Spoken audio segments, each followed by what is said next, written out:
Hey everyone, happy holidays, Merry Christmas, welcome. We are on the last podcast of the year for SessionWell. So what is SessionWell? SessionWell is a place for pre-licensed or licensed clinicians or everyday people.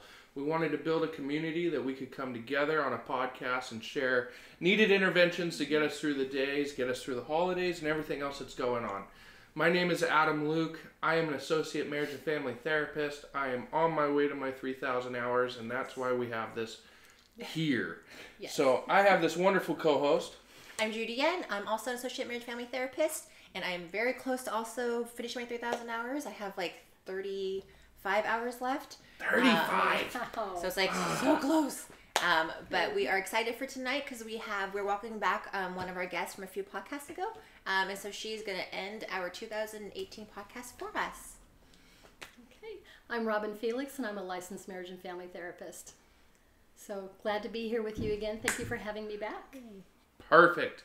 Well, we've got a heavy topic, right? Yes. This is one that... We do. So everyone that's listening, it was one that was like, how do we do it in the middle of holiday cheer, but at the same time, it needs to be said. Yes. Sure. Especially with everything that's been going on in the world. So what is the topic? So it's loving and living past suicide. Mm-hmm. And we had asked Robyn when we scheduled her for this podcast, asking her what topic would you like to talk about, and this is actually a topic that you chose. It is. So we're just kind of wondering, what it's such a needed topic, but what made you decide to pick this topic for this particular season? It is an unusual topic for the season, and the reason I chose it is because this time of year is when I do see an increase for my clients who are already suicidal, and for those who might not be struggling with it in this season, that it does come up because of the stress and the difficulties through the season. Yeah. So I thought it would be important to talk about, even with Christmas coming up. Mm-hmm. Especially from the aspect of also we wanted to create a space of awareness. So the fact that even though it's a merry time for most of us, it's also not that much of a merry place for some of us. Right. And so we can sit in a position sometimes and be like, well, why is this person a total bump on the log? The Yule log. But anyways, but seriously, why is this person bringing down the Christmas cheer? And it's really, no, let's look at this from a different aspect, right? Right. And so tonight we're going to talk a little bit about statistics of suicide, the myths of suicide, some warning signs, and just some resources that we can provide for you guys. Right. So why don't we kick this one off, Robyn? Okay, well, let's talk about what suicide is. Suicide is the intentional taking of one's own life, having a conscious and deliberate act that leads to one's own death. And suicide right now is the 10th leading cause of death in the United States. We lose an average of 123 Americans to suicide every day. And so this is obviously a serious topic and of great importance in terms of our mental health profession, wanting to be able to have some positive impact in this area. It's interesting because when Robyn first sent over sort of the list that she had created that we were going to go down and sort of stay with to platform what we were going to do this evening. It's interesting when you look at it, and that's 123 pass away a day. A day. And you sit there and you're kind of shocked because you go, why aren't we hearing about this more? Right. And then as a therapist, I can sit back and be like, because it's really uncomfortable statistic, right? Right. It is. There's a lot of stigma around the subject. It's very hard for people to talk about. There are a lot of myths around suicide that we need to dispel for people. What do you think one of those myths is or are? I think one of the biggest ones is that if you talk about suicide to someone, it will make them want to commit suicide, or it will increase the likelihood that they will. And I've seen in my practice, so anecdotally I can say in my practice that's not true. When I talk to clients about their suicidal thoughts, they do seem relieved, and they tell me that they feel better having spoken about it. And there are a number of studies out there that show as well that when we talk about suicide, it's more likely to bring a person relief than to cause them to want to commit suicide. And I think that for some new clinicians, like I've heard from some trainees, I think that sometimes they're afraid that if they bring it up, it might, or even like ideas of it, it might put different types of ways to do it into the client. Right. But I don't think that's necessarily true. I think not talking about it, it actually, I think it makes them feel really isolated and have Yes. like what's like if I can't even talk about my suicidal thoughts in therapy, like who could I go and talk to about that? Right. If you can't talk in a place where you're supposed to be able to be open. And families too. Families and friends will think if I say something to my loved one, if I ask them if they're thinking about committing suicide, maybe it will make them do it. Or like you said, it will make them think of ways to do it that they hadn't thought of. But the truth is that it actually does help them open up, get some relief, and maybe get some help that they would strongly need. Because I think that key word is the isolation, right? Yes. And I think if any of us have ever sat in a place where you may feel shame, guilt, embarrassment, it's always in isolation that those voices are so loud they're almost unbearable, right? Right. So if I don't speak at all about what I'm feeling, the conflicted emotions I'm feeling, and even complex emotions, then I end up just playing this ticker tape over and over and over again in my head. And it seems like it gets louder every time it goes around. Yes, and it does. I think especially when you're dealing with maybe a person that has ideation, so a family member, I mean, sometimes we need to sit back just as human beings and realize that we don't have to have all the answers right away. Right. I think that's a huge part of the stigma of suicide is like, I'll be honest, how the hell do I deal with this? Like this person's telling me that they're wanting to end their life. I don't have all the answers. I think one of the biggest moments with anyone, whether professional or personal, is when you have that moment and say, I don't know either. But let's walk together. Let's call the hotline. Let's call the prevention hotline, or let's reach out to maybe a mentor. Let's do something like that. Right, and you bring up a good point. It's not that we need to have all the answers.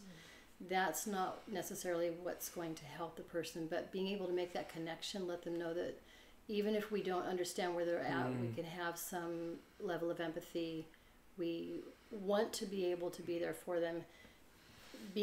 Knowing what to do, so knowing in an emergency what to do, call 911, get your loved one or your friend to the emergency room, get someone there who is a professional if you need it at the moment. Yes, It's really course. important. But also just knowing that it's very powerful just to be in the room with somebody, to know that someone is hearing you. They don't have to have the answers, but to be heard and recognized and validated is really important to people. Just the sharing of space, right? Yes, I just the think sharing of space. If we really are honest with ourselves, there's times in our lives where just sitting next to someone or having someone sit next to me in my grief Right. and just letting me be, right? Right. I think the other side is, as a society, we are so focused on solutions, right? So, okay, you tell me you're suicidal, then, well, give me the 5 things and we're gonna hammer Let's these fix out it. and we're gonna fix them and you're not gonna have a Right. problem. And sometimes it's like, no, you need to just hear that, what they have to Pain. say, the pain, Yes, and let it exist for a moment. very true. So another one that I was looking at that really shocked me was the highest among individuals between 45 and 54 years of age. That is, in terms of age categories, that is where the highest rates of suicides are in our middle years. The next highest category is 85 and older.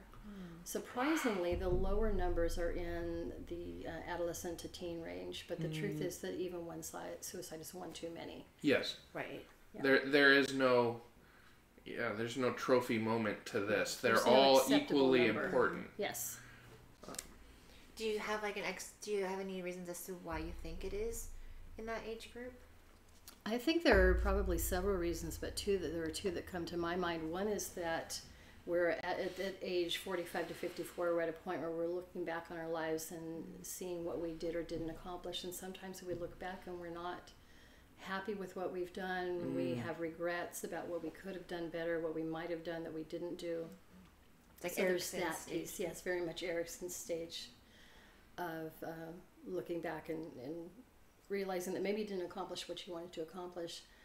So that's one piece, and I just had a total senior moment on the other piece, which is what you love part about of it. doing these things live, right? Yeah, that's So another there's- Erickson moment. There's that stress. Do you think it's like career I think part of it is career. emptiness? There are life transitions that happen. Yeah. That's very true. So there's the stress of life transitions and figuring out who you're becoming. And then if your kids leave Your kids are leaving. right.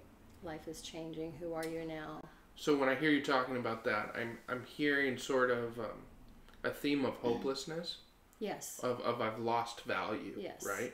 Right. And that's where, again, working professionally, I have sat with people, and it's really when that hopelessness comes in, right? I've Very lost much. any value to society, to my loved ones, to whatever, and then how do I, if you're helpless and hopeless, you're already 2 steps too far. Yes, and so you're bringing us to, where do suicidal thoughts come from? Why do we have them in the first place? And there are a number of risk factors that go with having suicidal thoughts that will increase the possibility. So one of them is that being overwhelmed and feeling hopeless about life. Another is mental illness or a mood disorder. So often suicide is accompanied by depression or bipolar disorder or even schizophrenia. So not guaranteed that you will have suicidal thoughts if you have these illnesses or disorders, but there's a big correlation between them. Right. So definitely risk factors. And there's some other things too. Substance abuse is a risk factor.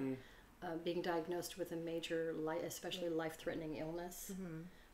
Having a family history of suicide will increase the risk factor for a person. Yeah. So there are a number of things that can increase that overall risk. Now, that's not to say that a person who has a mental illness or a mood disorder is automatically going to have suicidal ideation. That's not true. You're not predisposed. Not predisposed. I've had a number of clients with depression and even bipolar disorder that did not have suicidal thoughts. Right. So it I doesn't think that's a guarantee it. big thing that people overlook in the fact that, again, you don't have to have a disorder and be suicidal. Right. And because I've sat with individuals who have had bipolar, schizophrenia, and are adamant about never having suicidal ideation or never even coming close to it. Yes. So I think, again, that's a part of the mental illness stigma that automatically, that means you're suicidal. Right. You're unsafe. Yes. And that's not the case at all. And kind of what you were saying earlier about how the hopelessness is like a huge piece of it. Aside from like risk factors, also like warning signs. Yes.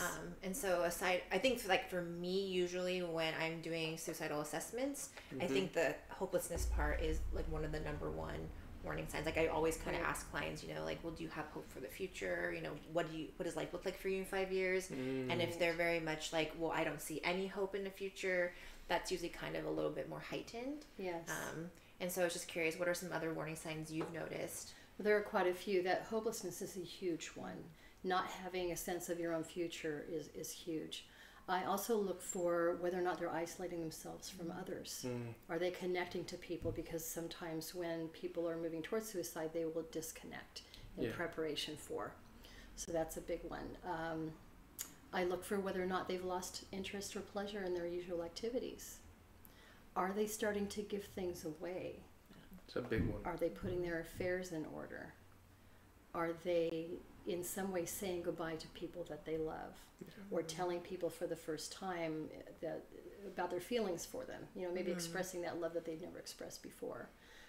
I've even had people start to organize their belongings, or maybe, for instance, you might have a teenager who has a messy room. Suddenly their room is spotless, everything's organized, and they're giving away things. So really looking for them preparing to be absent from this world. So when I hear you speak about that, I relate this to something personal in my own life. When I was going through high school, my sphere of influence amongst my friends was closely related to an individual named Amber Craig. And Amber Craig is she's well known in Yorba Linda because she ended up taking her life. Her mother started the Amber Craig Foundation. She has been a huge resource in going around and speaking on the behalf of what suicide looks like, and especially when it comes to kids. And Amber's, in her preparing, she was giving away things. She was a really, really talented soccer player, and she was, all of a sudden her goalie gloves were given away, or right before she took her life, she left her soccer cleats at the field. So there were things that you don't see the signs till afterwards, right? Sure. But it's, again, the reason why we're doing this podcast is bring that awareness that, keep an eye out for certain things. I think sometimes also because of the stigma of like, I don't want to bring up suicide, when we see these things happening, we're like, oh, well, they've just been a little down. Right. They're going through a phase. Right. And so we don't ask, or we don't comment on them. And any one of these things alone is the organizing, the giving away. Any one of these things alone is not necessarily a sure sign of suicide. But seeing them as they're coming together, that's when you really want to have your eyes open. Now, there are those cases where there are no signs. Exactly. Right. You may even see someone who's depressed who suddenly seems very at peace and happy. I saw that one too. That was interesting. Right, and that is sometimes a sign that they've simply made the decision. Also, I think another one too was engaging in like substance abuse or reckless behavior. Yes. Like a lack of, I guess, value for Right. just getting in trouble or like hurting themselves. It's just like, well, oh well, you know, or drinking and driving. Yeah, the high risk behaviors start coming out. And another piece with the high risk behavior, another motivation behind that sometimes is what I would call passive suicidality. So if something happens to me, it's not like I've taken my own life, which they may be having some real, conflicted and guilt feelings about having these thoughts, and it's understandable. I've definitely seen that in men, right? So, or high action sports. And I'm not saying again that every talented dirt bike rider or race car driver is suicidal, but you definitely, I think when we step back, we can see that there's individuals that it's not necessarily talent they're running off of. Maybe it's, again, you'll see substance abuse. You'll see a person that's emotionally very compromised. But people will say, oh man, he's fearless, or he's got, so he's so he's got all the guts in the world. And it's like, it's like you said, there's there's no self-preservation because I don't really care what happens to me. Yes. Right. Like no value for their own safety. Good stuff. What's another one of the myths on there? This is the one that also females make more attempts than males. Males tend to use more lethal means. Yes, and so we that's have. that's a stat. Oh, it so is a stat, but it's yes. important to know. Females do generally make more attempts at suicide than males do. We have, however, more what we call completed suicides with males, and that's because men do tend to use more lethal means. They will tend to use things like firearms. Women in general, this is not true of every woman who attempts suicide, but women in general will avoid those means that might affect their appearance. So a little less lethal, not as likely to complete the suicide. And one of the things we do know, there are not good stats on this, it's hard to track it, but we do know that there are more attempts than completed suicide. So for the studies I've seen suggest that for every one completed suicide, there are probably 10 other attempts that weren't completed. And I think that, what was the other stat that I thought was really shocking? It was completed, is it every 12 minutes there's a completed every suicide? 12 minutes there is a completed suicide in the U.S. This is really a serious topic. It's a health epidemic here. Yeah. Out of those 123 a day, an average of 22 of those are veterans. So these are scary statistics. There are some occupations where you'll find higher rates of suicide than others. I know that just recently with all the fires that have been happening in California, the other side of this was having the fact that suicide amongst firefighters had risen. And, you think of being overworked, low sleep, overwhelmed. And I think that's probably one of the first responder jobs that may not get the credit of they have significant trauma as well. Right. Imagine showing up to, Paradise, California, and it's wiped off the map. Right, and it's what we would call a primary trauma. We as therapists experience secondary trauma when we sit in the therapy room and share our clients' stories. Right. But to be in the moment and actually exposed, you're trying to put this fire out, you're putting yourself in the line of danger as well. Yeah. And to see, as you said, an entire community wiped out. And then have to be the ones that go back in and also are sifting around and finding... Yes. And trying to identify. Yes. And some just heartbreaking story after heartbreaking story. And you're biologically compromised because you're not getting the sleep. Exactly.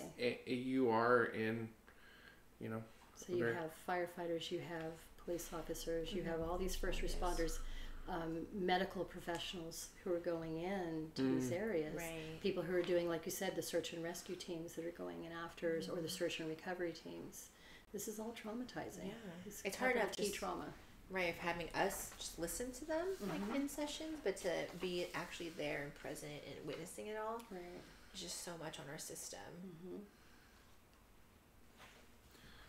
Well, the next one we want to move on is the myths of suicide. So we Yeah, talked about. I made you a lot of notes, didn't I, Adam? No, I appreciate this I love this. because this is, I think, So Robyn we kicked cover it off. everything. Yeah, Robyn kicked it off before we started the podcast. That with a topic like this, you have to have structure because Yes. you can get lost in it Yes. very can. easily, and there's a lot that we do need to speak about. Right. So what I listed for you there are 5 myths. It's from the website of the National Alliance for Mental Illness, or NAMI. These are 5 myths that they debunk about suicide. So the first one we touched a little bit on, which is suicide only affects individuals with a mental health condition. Correct. And that's not the case. You can feel overwhelmed and hopeless without having a mental illness. Right. Or without having a full-blown mood disorder like a bipolar or depression. Yeah. And still end up with suicidal thoughts. I think that also leads to, again, the stigma of, I've sat with individuals who they actually are getting diagnosed, they're getting the help they need, right? And that person goes, well, I have depression, I've been diagnosed with depression, obviously I'm going to be suicidal. I mean, you see people sort of accept it just based off of the myth. The myth that you must be suicidal if you're or, depressed. oh, you have a family member that's bipolar, they're going to kill themselves. Right. Wow. Right. Not That's correct at all. Very heavy. Very, very heavy. You can just have marital conflict and be so overwhelmed. Sure. And just, think, my significant other would be better off without me. And without actually Right. having to have a disorder. Yeah, exactly. I think also we have to look at the fact of like the traumas in couples, right? Especially with couples that are trying to maybe grow their family and they lose a child, a pregnancy that did not go to term. Again, these are things that just pop out of nowhere. No one's ready for it. No, there's no book on this. No. Right? There's no manual for life, really. Exactly. Yeah. So the next one is once an individual is suicidal, he or she will always remain suicidal. And that's not true. If That's not anything, this is something like where we can socially pathologically continue someone's affliction. And what I mean by that is a person, when they were 16 they were depressed. The person's 30 now, but you seem like, are you getting suicidal? Because you were depressed when you were a teenager. Right. So Right. perpetuating it on their behalf. And yes, suicide can be very tricky to treat. It can be very tricky to get past the thoughts. It can just really be tough to get these out of your head. But there's no guarantee that if you've had a suicidal thought, that means you're going to be that way the rest of your life. Right. When we tell that to people, it's condemning them to hopelessness. And that's not fair. Now, on the other hand, I'm also not going to tell them, I can get you over this. Yeah. Because we don't know what the future holds. But we will, as therapists, we will walk alongside you and do everything we can to help you. We But can no, equip you're you. not condemned to this necessarily. Yeah, it's not a life sentence, and it shouldn't be a scarlet letter. That's No, for sure. absolutely not. What's the next one? The next one is most suicides happen without warning. And I feel like this is one that really hits home when people say, well, there was nothing we could have done.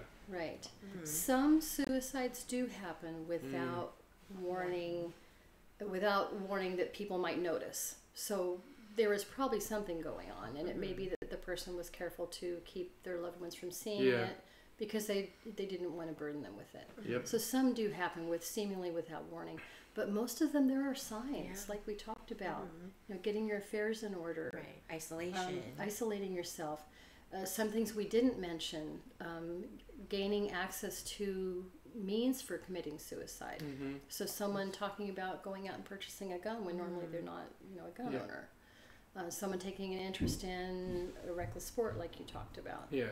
So there are warning signs a lot of the time, but yes, it can happen that suicides will be completed without people having noticed what was going on in the person's life.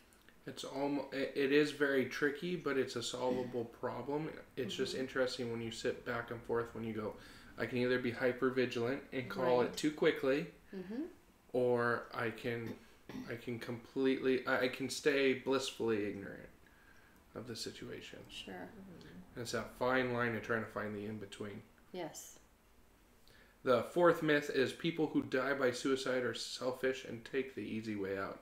That was a hard sentence to say. I've heard that one a lot, though. Yes. That one's very common. Yes. And again, I pull these off of NAMI's website, and they obviously recorded this information because they recognize that these comments come up again, these thoughts come up again and again. So no, that's not what's going on. When I've talked to my clients about their suicidal thoughts, and when I've talked to friends and people in the community about their suicidal thoughts, and I'll ask them, do you want to die? And without exception, every one of them has said no. And so what I'll ask them next is, what is it you want out of this? And what I get back is, I don't want to hurt anymore. I don't want to hurt emotionally. I don't want to suffer anymore. I want the pain to stop. I want the pain to stop. Yes, Right. I want it to go away.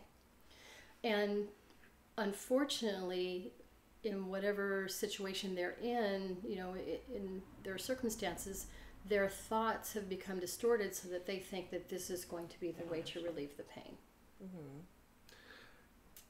Just trying to think objectively on this thought process, because again, I've heard it, I've heard my own family say it. That it's a very common one.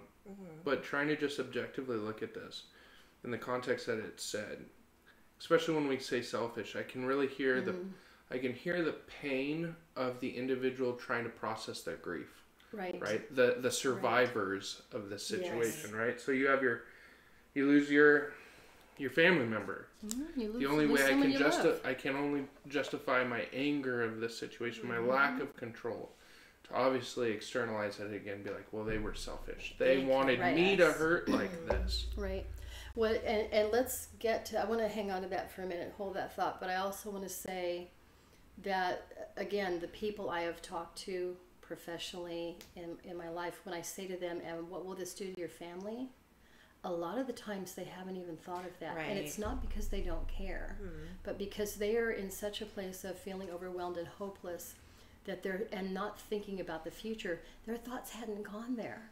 They hadn't gone past the wanting the relief of the pain.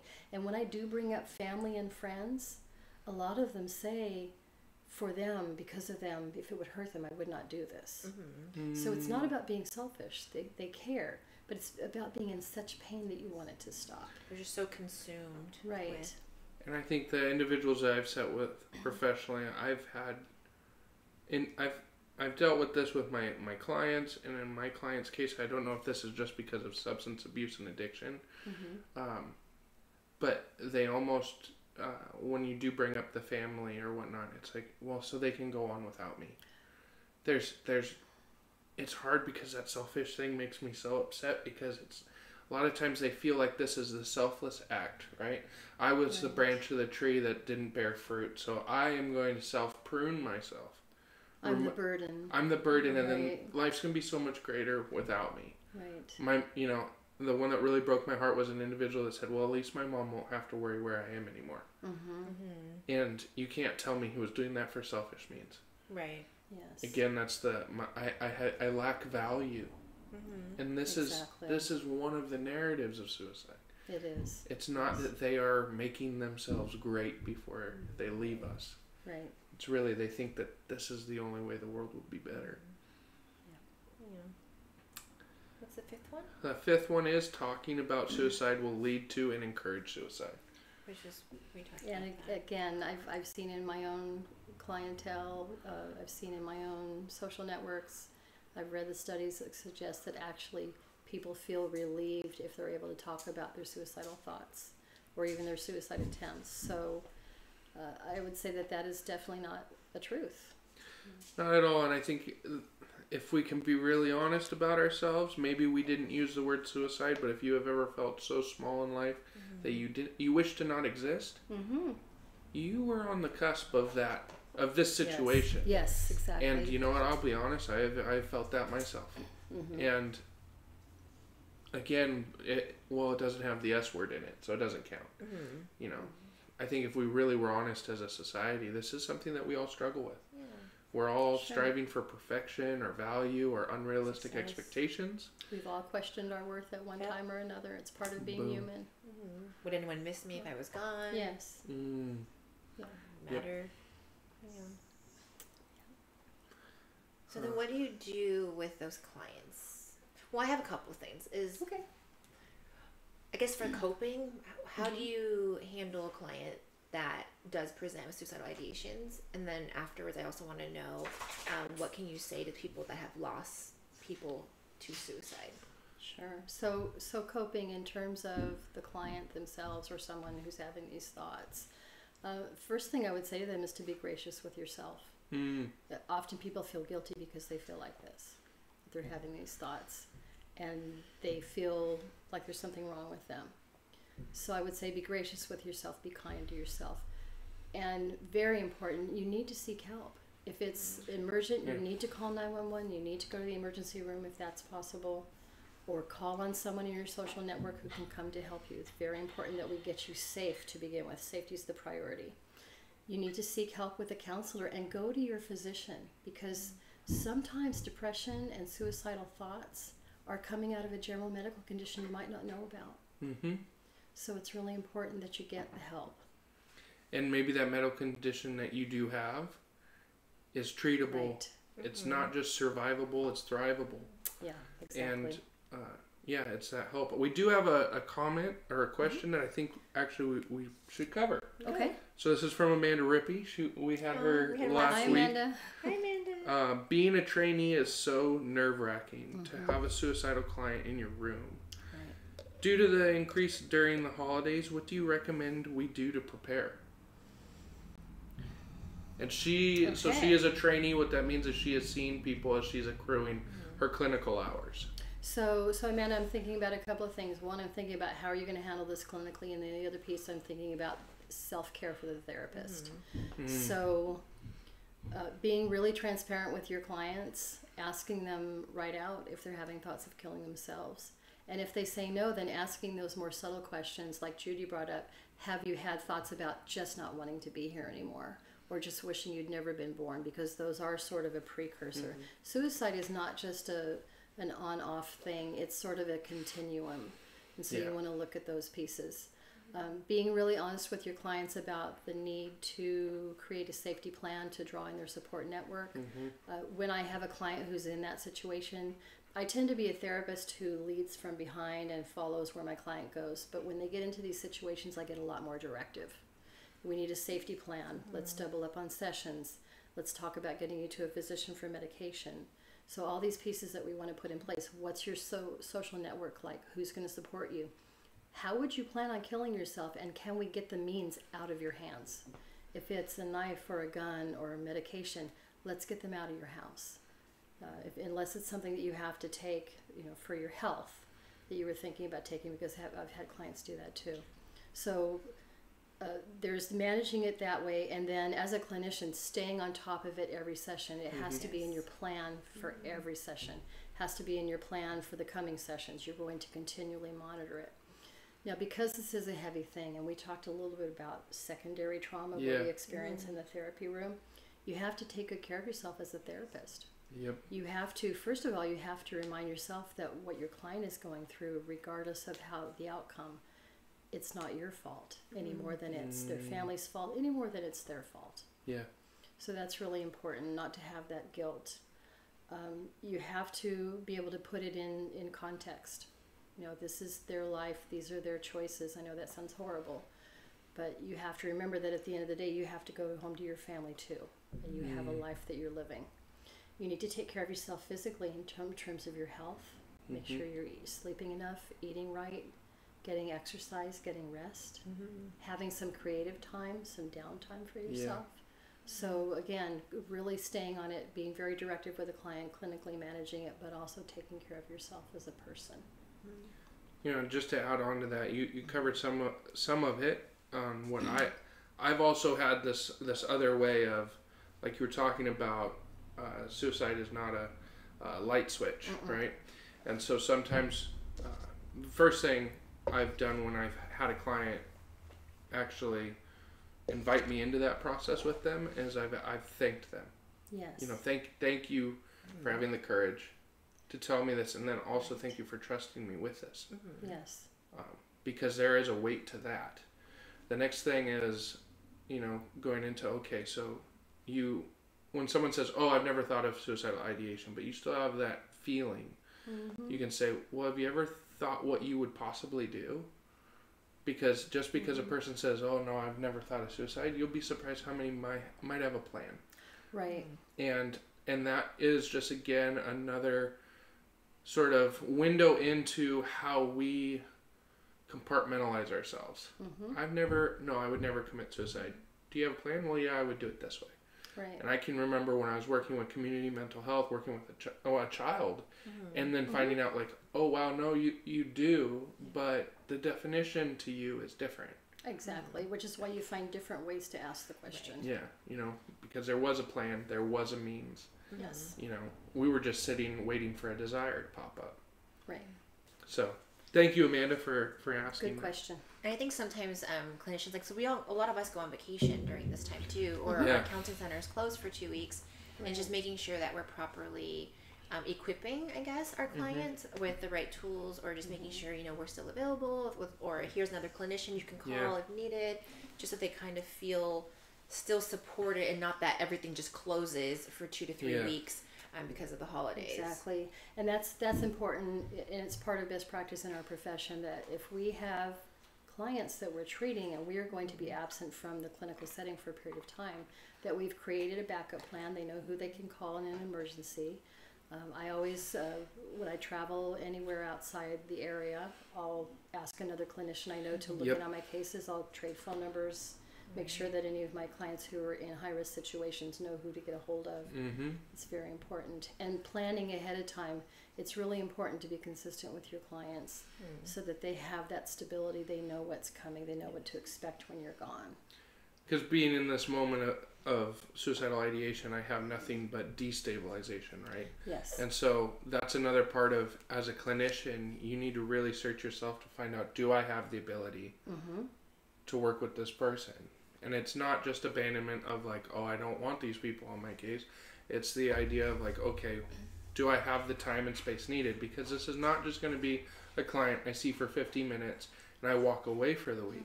This is a client that I need to make sure I have time, that if I do get a phone call from this client, and this is in this, you know, the safety contract or whatever it is, that I can fulfill my requirements too. I remember having a supervisor, Wayne Brazil, woohoo, love you to death.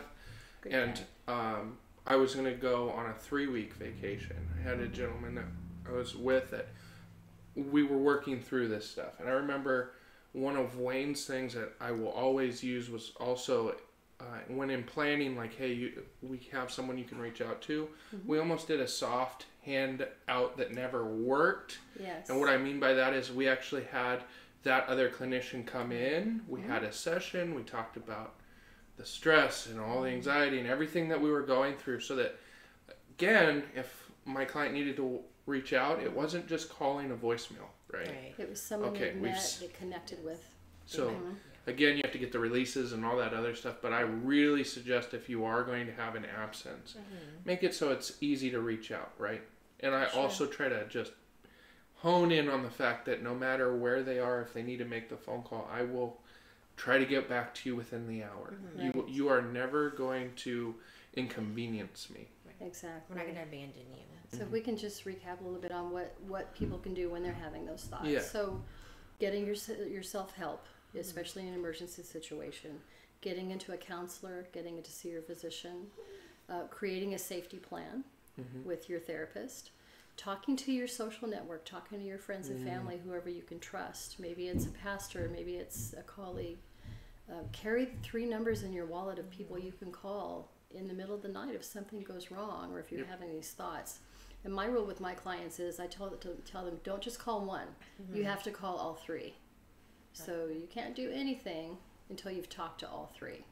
And that includes me. They can call me in the middle of the night. My husband's really good about understanding my profession.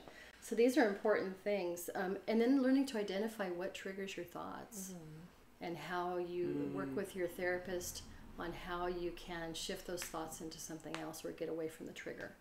That's really important. And identifying patterns, because that's the other side is Mm-hmm. we have to identify, okay, maybe I'm feeling myself coming down.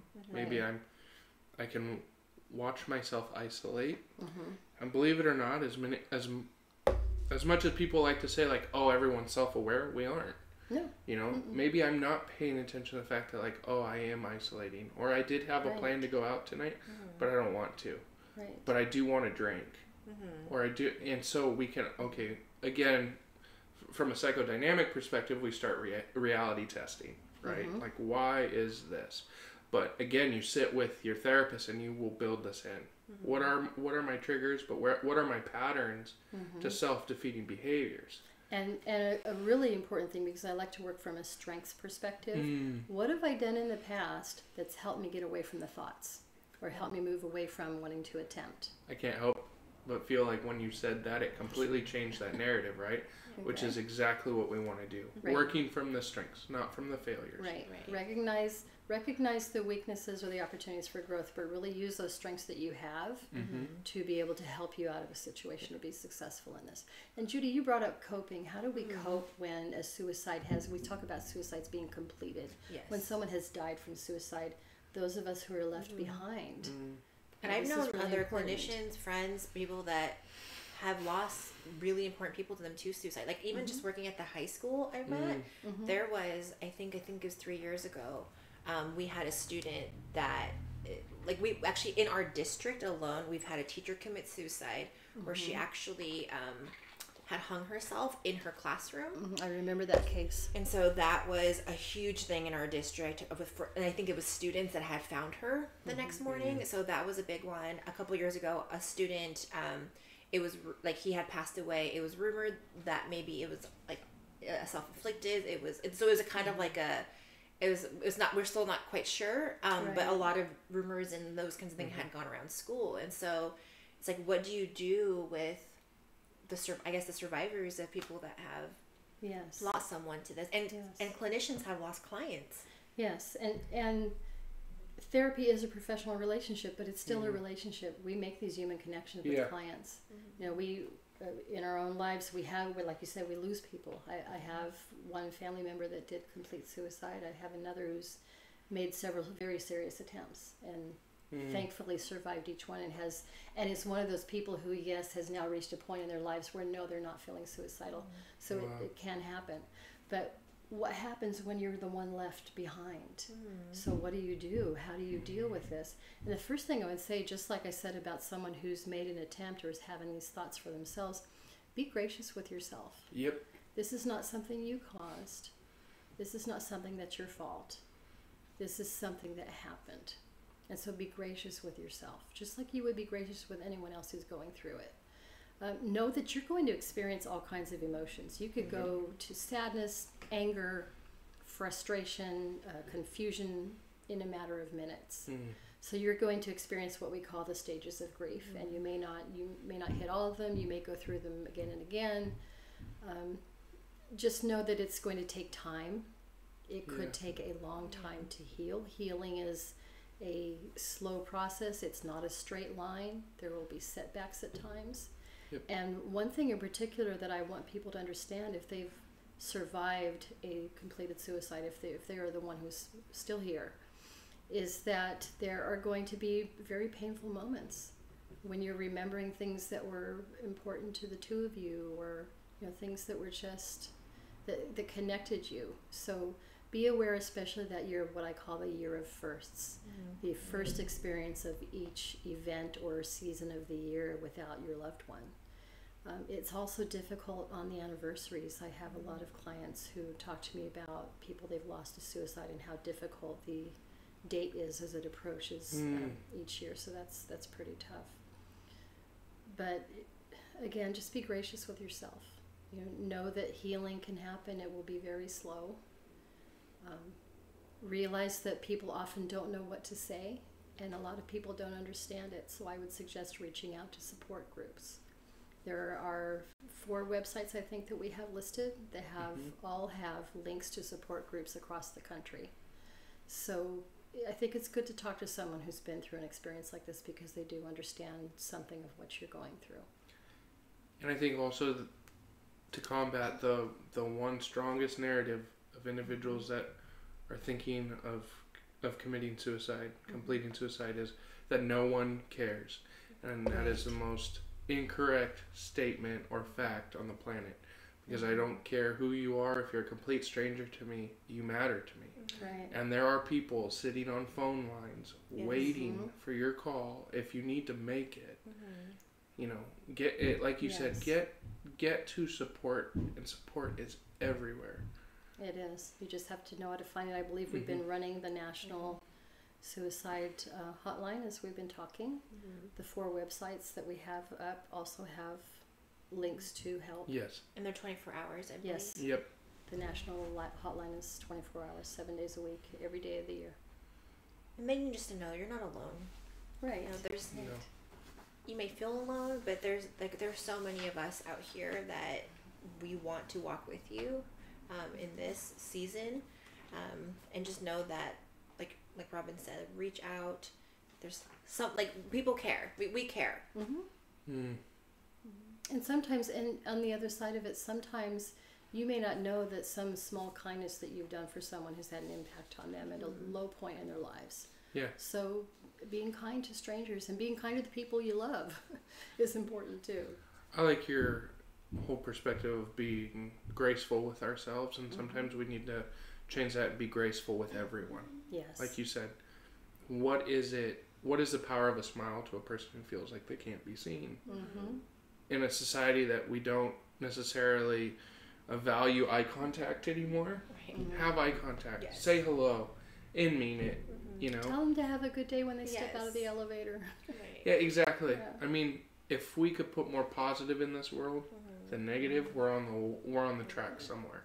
And especially during this season where it's just so much busyness and rushing, and we're not really nice to each other in the parking lots and all those different things. Or but to just the retail stores, all of it, and to just take the time to really just pause and try and make a little bit more connections with people around you. So in wrapping up our time today, it's kind of hard to say, well, what are the takeaways from this? But what would you say, how would you want to end this podcast with the respect it deserves? That's a good question. First, I would like to say one of the biggest takeaways that I'd like people to have is that there is always hope. You're here, there is always hope. Even when you feel like there is nothing left, there's always hope, and there's always someone there who wants to help you. Suicide is not suicidal ideation or suicidal thoughts. It's not something you have to live with forever. Yes, you can get help. It can be a struggle, but you can get past that. I've had clients who worked for years with me through these issues, and yes, they continue to struggle with it, but I see progress happening. So people can get better. And you're not alone. You're not alone in this world. So understand that there are people who want to help you. Yes. To piggyback on top of that, the one thing that has always popped out in my mind when working with individuals who are struggling with suicidal ideation, and this is not to diminish the situation, but this is to also look at, this is temporary. The feeling that you are feeling of wanting to end your life is temporary. Do not make a final decision off of temporary emotions. Seasons in life can be longer than just a season. You can struggle, like you said, for years with this, but it will end. There is another side to it. So really looking at what will happen if this moment passes. Right. What thoughts will I have on the days when I'm not thinking about it? Exactly. Those are the days to hope for. Those are the moments to hope for. And they will happen, right? Even in moments where we feel like they will never, they are coming. Right. What about you, Miss Judy? I mean, I know sometimes with my clients when they're telling me all their thoughts and maybe suicidal ideations, my main thing to them is, well, good for you for being here. Like, you showed up today. Yeah. And to me, courage. That shows courage, bravery. Is just, I am so proud of you for being here. And, you know, if you were gone, you would matter to me. Yes. And so whether you don't think it's not going to matter to anyone, like for me, like, I don't know if I'm significant enough, but like, you matter to me, and you being here matters. And so that's kind of what I would do to encourage clients out there too. Pulling from the strengths, right? Yep. So this is our last podcast for 2018. We're so thankful for every guest, every viewer, listener that has joined us. We're really excited for 2019. Yes, very much so. Thank you so much for sharing your space in your car or your living room or wherever you are with us. We are so thankful for you. We wish you a happy holiday, a Merry Christmas. We appreciate you sticking it through on this podcast. And thank you, Robyn, for being here. Thank you for inviting me back. I appreciate being able to be she's going to be here in 2019 too. Okay. For sure. And 2020 and 2021. We have a 18 podcast deal. I like the I like it. All right. Well, thank you, everyone. You guys. Have a wonderful day and good evening. Bye. Bye.